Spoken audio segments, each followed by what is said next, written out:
राम राम। हरियाणा के हिसार जिले का हूँ जी मैंने काबली चना बोने से खेती शुरू की जी। तो पहले ये कितने साल पहले किया आपने? 4 साल हो गए जी। अब 10 क्विंटल प्रति एकड़ से पैदावार मिलती है काबली चना की। कुछ तो क्रॉप ऐसा है कि जिसके बीच में भी डाल दे तो भी दलहन होता है। हाँ, तो एक अतिरिक्त कमाई होती है, थोड़ी मेहनत पड़ती है। तो और भी किसानों को लगता है कि हम भी दलहन की तरफ चलें, अपनी जमीन फिर से जिंदा हो जाए। हाँ लगे हैं जी, ऐसा सोचते हैं। मैं ये बताता हूँ किसानों को कि भी हम दलहन की फसल चना की बोएंगे तो हमें ये फसल तो मिलेगी, और अगली फसल के लिए भी चना हमारी जमीन में या अन्य दालों वाली फसलें कोई भी और हमें हमारी जमीन में नाइट्रोजन छोड़ती है, तो अगली फसल भी अच्छी होती है। जीवन में ऐसा पहला मौका मिला है कि हम प्रधानमंत्री से मिले हैं। बड़े अच्छे प्रधानमंत्री हैं, किसान से और एक साधारण आदमी तक वो लगाव रखते हैं। तो मैं किसान उत्पादक संगठन अभी देख रहा हूँ सर, मैं उसमें सीए हूँ और मैं खेती भी करता हूँ दाल की। हमारे 16 बीघा जमीन है घर की। मैं चना करता हूँ जी, और हमने महिलाओं के 20-20 महिलाओं का ग्रुप बना रखा है गाँव में। तो हम उनसे चना लहसुन पापड़ ये बना रहे हैं, क्योंकि हमारे जो ऑडियो पे उसमें लहसुन। अच्छा, वहीं पर उसका आपका प्रोडक्ट भी कर लेते हैं? हाँ। तो किसी प्रोडक्ट का नाम रखा है कि जो हमारा गाँव दुगारी है सर, उसी के नाम से हमने ब्रांड नेम रखा है दुगारी वाले। अच्छा। हाँ, चना लहसुन पापड़, दुगारी वाले चना लहसुन पापड़। तो लोग ले जाते हैं? जी सर, हमने है ना, एक तो जेम है, गवर्नमेंट पोर्टल है जेम, उस पर रजिस्टर है, तो सर आर्मी वाले सर उसमें खरीदते हैं। तो पूरे राजस्थान में मालूम है? तो ये पूरे सर ऑल इंडिया में सर दिख रहा है सर। अच्छा। हाँ। और भी लोग बनाते हैं क्या? लेके आते वो भी सर बनाते होंगे सर। हमारे जो किसान की महिलाएं, ये आप सबको खिलाना पड़ेगा। हाँ बिल्कुल सर, बिल्कुल। रोंगटे खड़े हो गए थे हमारे कि असर से कैसे मिलेंगे। और जैसे वो आए तो एकदम उनकी चमक देख के हम शब्द नहीं है कि क्या बोले, अब एकदम अलग था वो मोमेंट। दलहन की खेती करता हूँ मैं 2013-14 से 1 एकड़ से स्टार्ट करके 13-14 एकड़ तक मैंने चने की खेती की। हाँ। पहले 1 एकड़ पे चना किया, बाकी जगह पे दूसरा कर रहे थे? हाँ जी, दूसरा। अभी धीरे आपने इसको बढ़ा दिया? वो मैंने 13 से 14 एकड़ पे ले आया जी। हाँ। और आपकी आय में क्या फर्क हुआ? आय में तो जी अच्छी क्वालिटी के बीज चुनते गए साल दर साल। हाँ। और पैदावार बढ़ती गई। जो शाकाहारी लोग हैं उन लोगों को तो दलहन से ही प्रोटीन मिलता है। तो ऐसी स्थिति में आपको लगता है कि जब आप दलहन करते हैं सिर्फ अपने जेब भरते, ऐसा नहीं, आप समाज का भी बहुत बड़ा भला करते हैं। अभी हमारे खेत तो छोटे छोटे हैं, जोत बहुत छोटी होती है, और उसके कारण कुछ भी प्रयोग करे तो बेचारा अकेला पड़ जाता है। लेकिन मान लीजिए आपने 200 किसान इकट्ठे किए और तय किया कि भाई हम 200 किसानों की जितनी जमीन भी है, 400 बीघा 500 बीघा जो भी है, एक या दो जो भी चीज तय करें वो ही करेंगे, और फिर उसका बड़ा मार्केटिंग करेंगे। ऐसी तो क्या उसको किसानों को ज्यादा लाभ होता है? बिल्कुल होता है सर। हम लगभग 1200 एकड़ में रेसिड्यू फ्री फार्मिंग कर रहे हैं काबली के ऊपर। तो जो पहले वो जो माल बेच रहे थे उनसे उन्हें काफी फायदा। यानी सब किसान अब मान गए हैं, उसके कारण आपको मेहनत भी कम पड़ती होगी, क्योंकि हमने एक ऐसा सिस्टम बना दिया है। सर बीज जिले से। कहाँ से? बीड़ जिला। वहाँ तो पानी की दिक्कत रहती है। इसलिए आपने जो अभी धन धान्य की योजना चालू की है, इसलिए आपका बहुत सारा शुक्रिया। जी धन्यवाद। अब जैसे हम मिलेट के लिए लगे हैं सब जगह पे, जो पुरानी हमारी परंपरा थी, बाजरा हो, ज्वार हो, ये सारी चीज़ अब दुनिया में बहुत बड़ा मार्केट हो रहा है। और जहाँ पानी नहीं है ऐसी भूमि पर भी किसान अपनी कमाई कर सकता है। मिलेट भी बने। हाँ, मिलेट भी करते हैं। क्या क्या करते हैं उसमें? बाजरा है, बाजरा, ज्वार, भगर, अरावे, नाचनी, ऐसा वो अभी भी खाते हैं लोग? खाते हैं ना, सब खाते हैं। और इसी के साथ साथ जब हम कस्टमर को देते हैं, बॉम्बे में है, उन्होंने बातचीत इतनी की और ऐसा लगा कि ये कोई प्रधानमंत्री नहीं है, हमारे घर के आदमी है। हमारे तरफ मैं अरहर की खेती करता हूँ। युवाओं को मैं बोलूँगा कि आप इसमें इंटरेस्ट दिखाइए, किसानों का भी फायदा होगा, आपका भी एज ए बिजनेस सोच रही है। मैं एक समूह से जुड़ी हुई महिला हूँ। मैंने अभी 2023 में समूह ज्वाइन किया था और मैंने अपनी 5 बीघा खेती है, उसमें मैंने मूंग का उत्पादन शुरू किया। साहब आपके जो पीएम सम्मान निधि है वो तो हमारे लिए एकदम वरदान है, बहुत बड़ा वरदान है हमारे लिए। आप जो हमें आपसे जो 6000 साल का मिलता है, हमें उससे बहुत आसानी हो जाती है। जैसे कि समय समय पर हम उससे अपनी बीज लेना, जुताई कराना खेत का, वो तो हमारे लिए बहुत ही बड़ा वरदान है। अच्छा, कभी ये मन करता है कि धीरे धीरे फर्टिलाइजर कम करें? जी, हम जो महिलाओं क्योंकि कभी हमने ये भी सोचना चाहिए जी, ये हमारी माँ है, उस माँ को अगर हम ऐसी ही चीजें खिलाते पिलाते रहेंगे तो कितने दिन जिंदा रहेंगे? ये बात किसानों में होती है। तो जब उसके दिमाग में ये भर जाता है ना कि भाई मुझे बच्चों को अच्छी जमीन देनी है, ऐसी टुकड़ा नहीं देना है, यानी बिल्कुल धन धान्य से भरी हुई ऐसी जमीन देनी है, तो फिर उसको लगेगा कि मैं नुकसान नहीं करूँगा। एक काम आप किसान मदद कर सकते हैं, जैसे मान लीजिए किसी के पास 4 बीघा जमीन है, आप उसको एकदम को उसको प्राकृतिक खेती कहोगे तो हिम्मत ही नहीं करेगा, भाई भूखा मर जाऊंगा। लेकिन उसको ये कहेगा भाई ठीक है, हमारी बात मत मानो, इसके 4 टुकड़े कर दो, एक बीघा में हम जो कहते हैं वो करो, 3 में तुम जो करते थे वही करो, 2 साल तक हमारे साथ चलो, तो उसको सफलता मिलेगी। फिर वो 1 के 1.5 करेगा, 1.5 के 2 करेगा, फिर उसका विश्वास है। हम एकदम से कहेंगे नहीं 4 बीघा बंद कर दो और ये कर दो, तो संभव नहीं है। वो खाएगा क्या, बेटा डरता है वो। मैं चने और मसूर और उड़द की खेती करता हूँ सर, और वैसे तो ज़मीन कम है मेरे पास, 2 एकड़ है, ज़्यादा नहीं, पर थोड़े 100 में सर मैं कर लेता हूँ। देखिए किसान 2 एकड़ में भी मिरेकल कर देता है। थोड़े स्थानों पे जैसे उसको जमीन कितनी छोटी है बड़ी है नहीं, उसका दिमाग बहुत बड़ा होता है जी, साहस हिम्मत बहुत बड़ी होती है। अच्छा, आपको कभी ये विचार आया कि चलो मेड पर हम बाढ़ करते हैं, पड़ोस वाला घुस न जाए, वो भी बाढ़ करता है और 1.5-2 मीटर जमीन हमारी खराब हो जाती है। अगर मिल करके वहाँ सोलर लगा दे, उसका सोलर उधर की तरफ झुकेगा, आपका सोलर इधर झुकेगा, आपकी बिजली आप कमा के बेच के दोगे, वो बिजली वो बेच देगा। हाँ, ये दिशा में जाना चाहिए। अब सरकार पैसे देती है इसके लिए, उसी दिशा में जाना चाहिए। हाँ। दूसरा एक मुझे लगता है रिचार्जिंग वेल्व की ओर जाना चाहिए। हमने पानी जो बारिश का आता है नीचे जाए उसके लिए कोशिश करें, तो पानी का लेवल ऊपर आ जाता है, उसका बहुत फायदा होता है। चलिए, बहुत अच्छा लगा, आप लोग बड़े साहसिक किसान हैं और बहुत अच्छी मेहनत करने वाले लोग हैं, लेकिन प्रयोग कर रहे हैं, मुझे बहुत खुशी हुई। क्योंकि हम भाई, मेरे पिताजी भी ऐसा करते थे, मेरे चाचा भी ऐसा करते हैं, मैं भी ऐसा करूँगा। अब हमने नौजवानों को थोड़ा इसमें से बाहर लाना है। पशु मंत्रालय की वजह तरफ से हम लोगों को 50% सब्सिडी मिली है।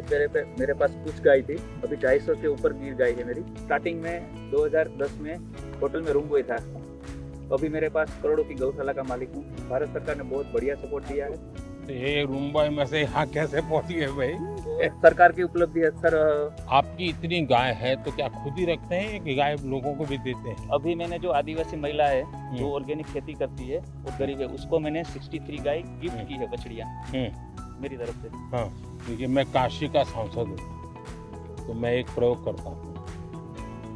मैंने वहाँ गिर गाय करीब 100 परिवार को दी है और उनसे शर्त की जो पहली बछड़ी होगी वो आपको मुझे वापस देनी, जो वापस देते वो दूसरे परिवार को देते। 2020 के समय में सर, जब पूरी दुनिया बंद हो गई थी, उसके बाद रिसर्च किया, थोड़ा सा और पढ़ा, उसके बाद डिपार्टमेंट गए हरिद्वार में, तो वहाँ से प्रधानमंत्री मत्स्य संपदा योजना के बारे में पता चला। और मुझे ऐसा लगता है सर, वो लाइफ चेंजिंग एक स्कीम है हमारे लिए। और वहाँ से फिर जो मेरे को सब्सिडी के रूप में जो मेरे को असिस्टेंस मिली, उसकी वजह से सर मेरे को बहुत ज़्यादा हेल्प हुई। कितने लोगों को काम देते हैं? 25 के करीब जो लड़के हैं हमारे गांव के, उत्तराखंड के छोटे छोटे गांव से, वो हमारे यहाँ आके सर काफ़ी कुछ सीख के कुछ अलग अलग जगहों पे वो चले गए और अपना थोड़ा थोड़ा काम कर रहे हैं। मेरा सजावटी मछली पे मेरा अच्छा, एक्वाकल्चर पहली बार सर यूपी में शुरू किया। हाँ हाँ, कैसे कर रहे हैं और कहाँ से सारा ट्रेनिंग लिया, क्या किया? PhD हूँ,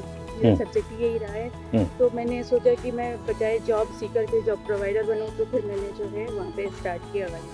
दुनिया में एक्वाकल्चर में बहुत काम होता है और भारत में कई विशेषताएं भी हैं। हमने उस तरफ ध्यान दिया तो बहुत बड़ा मार्केट है। प्रधानमंत्री मत्स्य संपदा योजना एक स्टार्टअप फार्मर्स के लिए बहुत बड़ी होप है। आपका जो सपना है कि गांव अगर समृद्ध होगा तो देश समृद्ध होगा। तो मैं सरायकेला में हाथीमारा गांव में वहाँ पे 125 गरीब जनजाति और हो जाति फैमिली को अडॉप्ट कर लिया और वहाँ पे मेरा इंटीग्रेटेड फार्मिंग का हमने आयाम चालू। आपकी पढ़ाई भी इसमें हुई या पहले से कहीं ट्रेनिंग ली, कैसे मन कर गया इसमें? सर आप मेरे आदर्श रहे। अरे भाई आपने देश को आह्वान किया था कि जॉब सीकर की जगह पे जॉब गिवर बनो। पूरी दुनिया में टाटा स्टील अपना प्रोडक्ट बेचती है, मेरे प्रोडक्ट को टाटा स्टील बेचती है। वाह सर मेरे आराध्य रहे हैं, मेरे प्रेरणा स्रोत रहे हैं, मेरे गुरु रहे हैं और मेरे पूरे जीवन का इम्पैक्ट उनके छोटे छोटे एडवाइस, उनके छोटे छोटे बातों को लेकर परिवर्तित होता रहा है। जी मैं सखी ऑर्गेनाइजेशन से जुड़ी हूँ और हमारा सफ़र 20 महिलाओं से शुरू होकर आज 90,000 महिलाएं 90,000? जी सर 90,000 महिलाएं काम कर रही हैं और वो दूध बेचकर एक अच्छी इनकम दे रही हैं और हमने आज तक 14,000 प्लस लखपति दीदियाँ भी बनाई हैं। आप तो सब मेरे कल बता रही हो। मेरा पास यहाँ 4 फिशिंग बोट है, बच्चे हो रहे हैं। अभी आपका स्कीम का वजह से प्रधानमंत्री मत्स्य संपदा योजना स्कीम का वजह से आइस प्लांटिंग हुआ, कोस्टर जी हुआ। कितने लोग काम करते हैं आपके साथ? मेरे साथ काम करते हैं 100 लोग काम करते हैं। अच्छा, और भी ऐसे लोग हैं जिनको ये विचार आता है? जी सर, इन लोगों भी दूसरा लोग भी अंडमान जो पहले हम लोग जो ठीक से हम लोग को ये फिशिंग बोट जान ही नहीं सकता था। आपका स्कीम का प्रधानमंत्री मत्स्य संपदा योजना स्कीम का वजह से अभी ये बोट भी चल रहा है, अभी आइस भी मिल रहा है सर, यहाँ मच्छी रखने का जगह भी मिलता है sir.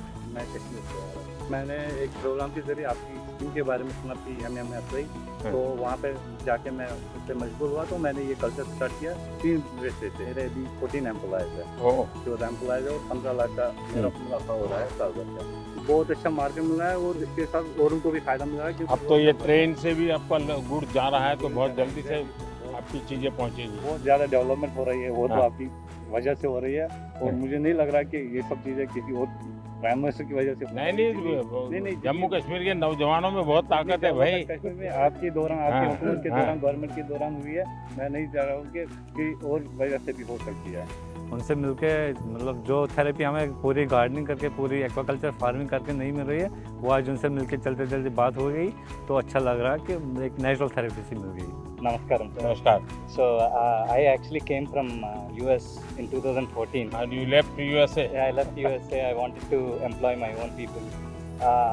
And I started with small 10-acre farm. Shrimp farming. Now I'm doing 300 plus acres shrimp farming. On top of that, I'm having hatcheries. We're producing seed for 10,000 plus acres. I took benefit from FIDF, sir, and almost I got 7% interest rate. Wow. So because of that, I was able to expand a lot. Now I have about 200 employees. Wow, great. Narendra Modi ji was walking towards us. It was a pause moment of my life. It was like a wow situation.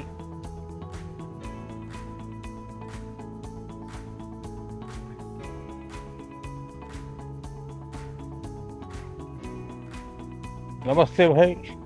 मैं गुजरात से Amreli district के धारी FPO से हूँ। मेरा नाम भावना गोंडलिया और अभी मेरे FPO में 1700 फार्मर है और हमने सर लगातार 4 साल से 20% 1700 फार्मर और कितनी जमीन होगी सबकी मिला करके? सर हम 1500 एकड़ जमीन में पूरा हमारा फार्मिंग कर रहे हैं। अच्छा। और 20% डिविडेंड 4 साल से लगातार दे रहे हैं, 200 करोड़ प्लस। उनकी अलग अलग फसल लेते हैं कि आपने तय की हुई फसल वो करके देते हैं? MSP का भी काम हम उसमें करते हैं और साथ में सर उसमें हम सबसे बड़ा अचीवमेंट है कि सरकार, भारत सरकार की जो स्कीम है ना गारंटी वाली, तो जब हमारे FPO के पास पैसे नहीं थे तो 2 करोड़ रुपये हमें बिना गारंटी के दिए गए। इनसे हमारा बहुत बड़ा अचीवमेंट हुआ। नमस्कार प्रधानमंत्री जी, मेरा नाम सुनील कुमार है, मैं जैसलमेर राजस्थान से हूँ। हम ज़्यादातर काम IPM जीरे में करते हैं, इंटीग्रेटेड पेस्ट मैनेजमेंट, ऑर्गेनिक जीरा। अच्छा। तो सर मेरे FPO के अंदर 1035 किसान हैं जिसमें से 60 अब जीरा वाले हैं। जीरा और इस सब। जीरा का मार्केट कहाँ है? सर अभी जो हम भेज रहे हैं ना सर, गुजरात के अंदर अलग अलग एक्सपोर्टर्स को देते हैं, तो वो फिर उनको लेके जाते हैं। कभी किसी ने इसबगुल का आइसक्रीम बनाया है क्या? नहीं। सोचिए बहुत बड़ा मार्केट हो सकता है। जैसे उन्होंने वैल्यू एडिशन के बारे में बोला, उन्होंने जैसे एक छोटा सा आइडिया दिया, अब उनके दिमाग में कहाँ से आया, पर आइसक्रीम आज तक हमने भी नहीं सोचा, पहली बार सोचा है। अब इसके ऊपर विचार करेंगे और ज़रूर कुछ करेंगे। मैं सर धर्मेंद्र कुमार मौर्य, मिर्जापुर, जो आपका संसदीय क्षेत्र वाराणसी है उसके बगल का जिला है। अब मिलेट्स पे हम लोग काम कर रहे हैं जी सर, जिसमें उसका पैकेजिंग वगैरह करके ब्रांड करके बिक्री होती सर हम डिफेंस में NDRF को भी सप्लाई दे रहे हैं सर, हमारा उनके साथ MOU है सर। जी मेरा नाम फयाज अहमद है, मैं कश्मीर से हूँ। तो हम एप्पल का काम करते हैं। एप्पल वाले हैं। एप्पल वाले हैं। अब तो आपको एप्पल ले जाने के लिए गाड़ी मिल गई है। हाँ गाड़ी तो मिल गई है। 60,000 टन आपके फल सब्जी फूल रेल मार्ग से यहाँ पे दिल्ली में पहुंचे, दिल्ली में पहुंच गए, बाकी जगहों पे पहुंच गए। ये बहुत बड़ा काम हुआ है। लेकिन ट्रकों में बहुत टाइम लगता। मेरा नाम आसिफ शुक्ला है, मैं जबलपुर मध्य प्रदेश से हैं। सर हम एरोपोनिक्स के थ्रू पोटैटो सीड्स बनाते हैं। ऐसा ही। हाँ सर, ये वर्टिकल फार्मिंग है, हॉरिजॉन्टल करते हैं। ये सर पोटैटो सीड्स हैं। सर ये आलू से सोना तो नहीं बनाते, पर ये सोने की तरह ही आलू में, क्योंकि इसी को फिर हम फील्ड में मल्टीप्लाई करते हैं और किसान अपनी खुद की अब ऊपर करते हैं जी सर, आलू। तो लटकते हुए आलू होते हैं सर इसमें। मतलब ये जैनियों के लिए है, ये जैन आलू है। अगर वो जमीन में है तो जैन खाते नहीं, बाहर है तो खाते। नरेंद्र मोदी जी से जब मिले तो उनको हमने ये मिनी ट्यूबर्स दिखाया, उन्होंने ये आलू देखा, उन्होंने उनको इस बारे में पता था हॉरिजॉन्टल फार्मिंग और एरोपोनिक्स के बारे में, तो उन्होंने देखते ही बोला कि ये तो जैन आलू है। उन्होंने हमें इस जैन आलू की उपाधि दी है इस आलू को। नमस्कार, मेरा नाम मोहम्मद असलम है, मैं 12 जिले से हूँ सर। गार्लिक बेस हमारा कहाँ से हैं? 12 जिले से, राजस्थान। 12 राजस्थान।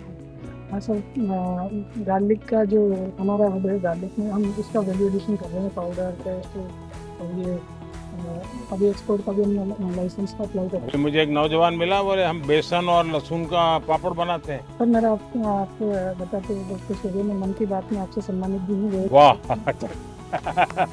चलिए, बहुत बहुत धन्यवाद भाई।